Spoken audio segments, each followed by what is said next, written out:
The Styx Living Laboratory Trust, Hugh Thorpe.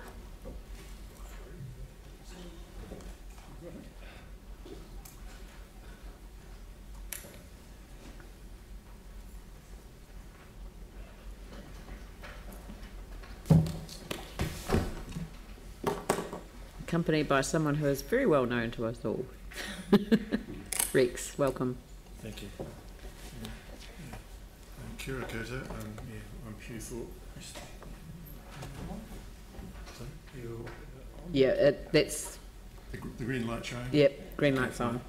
I'd just like to support the previous speaker in her talking to the Opuaho Heathcote catchment. I know that catchment pretty well myself, and I can certainly endorse pretty well everything that she said.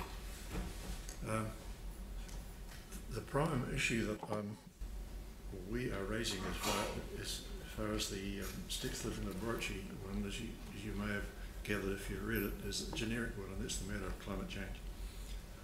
And I'm taking the City Council to task actually for what I perceive to be a great lack of any action on climate change, given that the Council has signed up to be carbon neutral by 2030, and it's only 12 years away.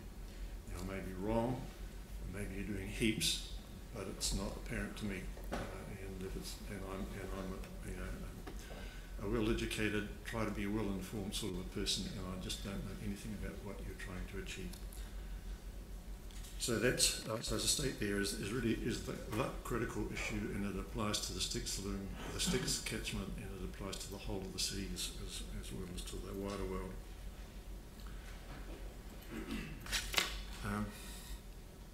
One of the things I would suggest, being a bit brash here, if you want to make a bold statement, is what are you doing with your vehicle fleet?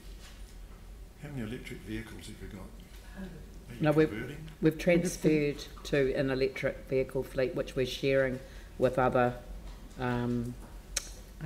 agencies. Have you publicised that fact? I mean, yeah, we had the Prime Minister here, but unfortunately she got hijacked by a protest. There was a program a few years ago on energy efficiency, but it was a very small thing. But I just thought that's the sort of thing which gets out there and gets in front of the public, because if you don't engage the public, we will push it into the too hard basket, and nothing more will happen, and we just cannot afford to wait. Well, the wonderful thing about the car share, electric vehicle sharing scheme, is that it's open to the public as well.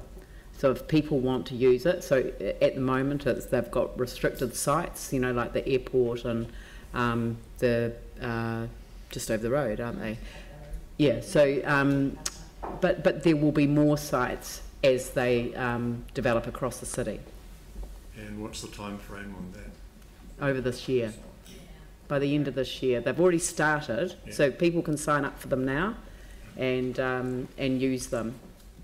Well, great news, but just as I say, get it out there so that people become way more aware than we currently are. And I'm a case in point. I am astonishingly ignorant on that issue.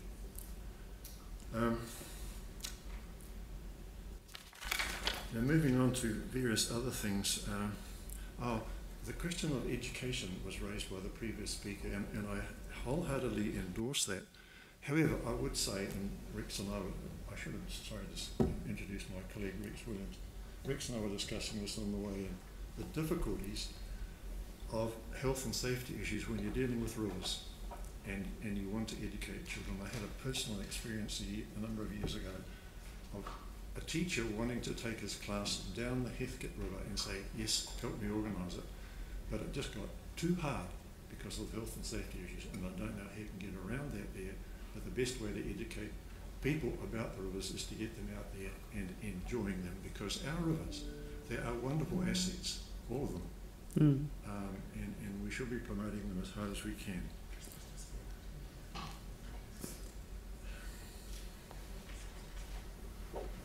I'm just making the point also that talking about one of your headings within your publicity document was community facilities, and I say these rivers are community facilities already. They're just not being used enough, and they are, as I say, they are wonderful and they are capable of considerable development. Coming back to the Styx, how many of you, let me hopefully embarrass you again, how many of you have ever been down the Styx River from top to bottom? Well, that's a little bit encouraging. Thank you, Mike. But we were taken on a tour of it. I've been in the river. But you would be, if you have not done it before, I think you would be astonished at what you would discover if you do that on any of our urban rivers. They are quite amazing when you get out and investigate them a little bit. What would we like to see done on the Styx in the short term? Well, one of the things is on the Kapatoni. The Kapatoni is the major tributary on the Styx, running down, starting in Northwood and running down through Belfast.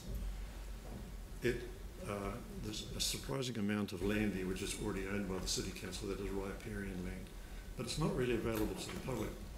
And we would really like to see that the walkways developed down there so that people can access them. Once again, it all comes back to educating the people about these rivers. And the other thing to emphasise is that on a river like the Styx, it's out in an area where the soils are actually very good, and if you plant up the banks or the adjacent areas to the river, you are very quickly rewarded with with a lush growth of trees and shrubs, which all adds to the enhancement of the area. And I should say, by the way, in acknowledging the City Council, the Council has spent a lot of money over the last 20 plus years on its urban rivers, and that's great to be applauded, but there's still a lot more to be done on the Styx and on the other rivers.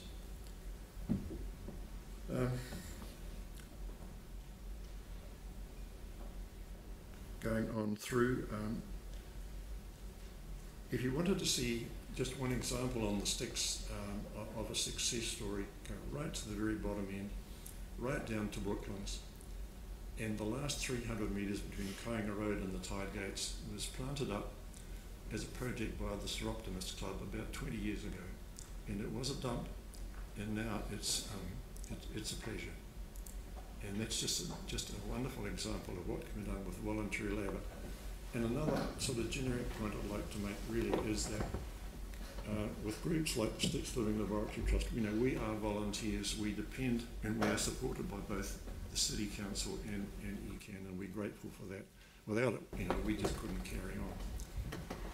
But we are multipliers of the ratepayers' dollar because of the efforts that we can put in on the city's behalf.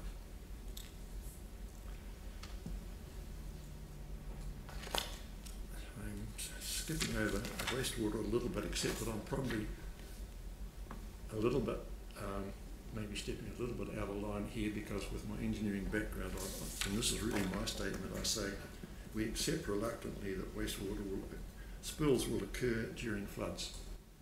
I think that is actually just a reality, and I'm sorry, that's the engineering reality, that if you want to prevent any wastewater spills going into this at any time, you're up for a huge expenditure. And I think at times of flood, it is tolerable for a short period.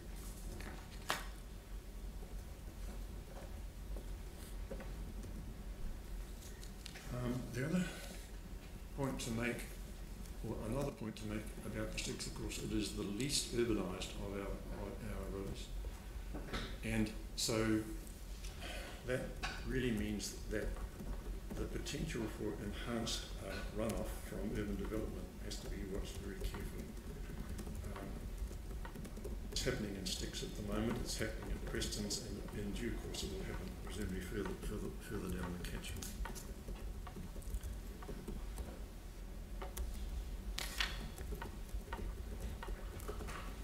I think that's probably as much as I wish to say, and I would be very happy to take any questions that you would like to toss at myself or to Rex.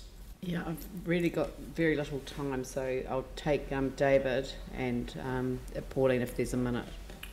You mentioned a planting program for the Styx, and how do you see that balancing with the flow and sedimentation issues that the lower catchment has at the moment? Do you see a need to address those issues first before planting, or I mean, we had some substantial submissions yesterday where people are really concerned about the exacerbated amount of water that the Styx River is receiving.